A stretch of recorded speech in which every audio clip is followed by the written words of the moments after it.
अमरावती जिल्ह्यातील मार्डी येथील स्वयंघोषित गुरुदास बाबा उर्फ सुनील कावलकर याने मध्य प्रदेशातील एका भक्त महिलेवर 3 महिने अत्याचार करून मोबाईलमध्ये अश्लील चित्रफित बनवली। या प्रकरणी महिलेच्या तक्रारीवरून कुर्हा पोलिसात गुरुदास बाबावर बलात्काराचा गुन्हा दाखल करण्यात आलाय।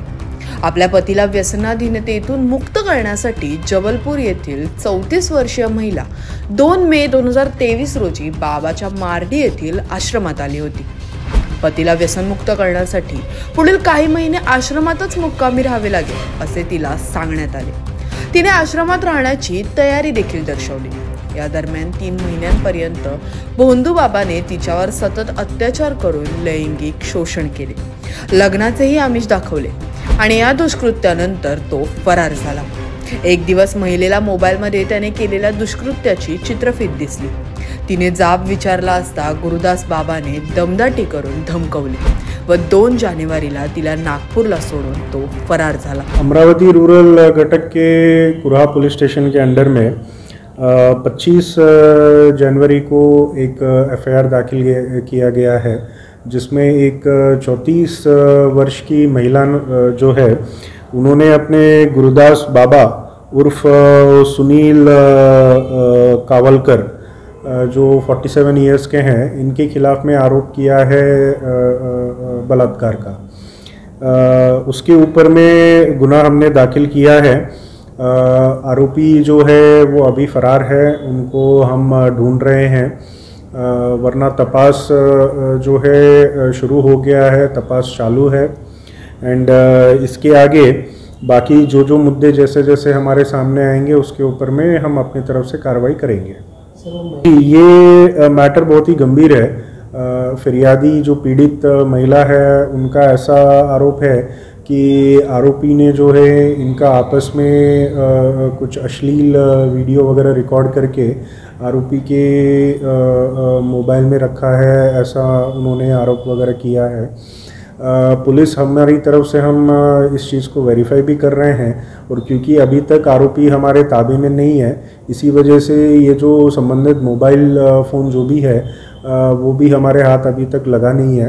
आरोपी को अटक करना इम्पोर्टेंट है, और साथ में उसके यहाँ पे जो भी ये ऐसा है कुछ वीडियोज़ या फ़ोटोज़ वगैरह ऐसा कुछ है तो उसको भी जल्द से जल्द हम जब्त करके एक तो उसको गुने के उसमें एविडेंस की तरह तो हम यूज़ करेंगे ही, साथ में ये किसी और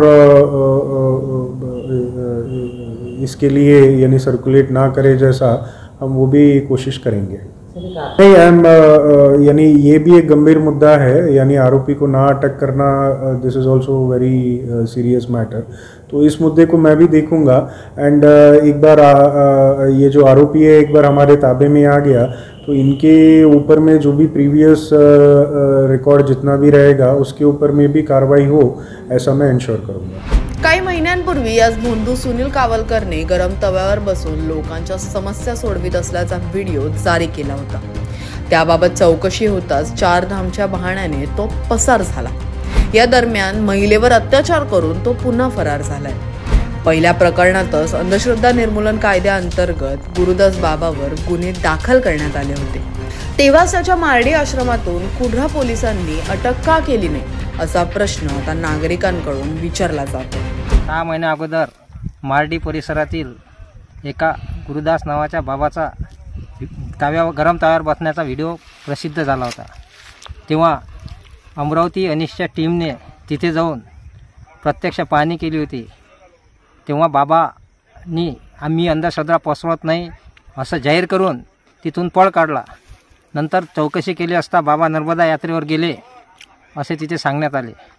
त्यानंतर अनिशतर्फे गुन्हा दाखल करण्यात आला, पोलिसांकडे तक्रार करण्यात आली होती, पण त्याची दखल तेव्हा पोलिसांनी घेतली नव्हती।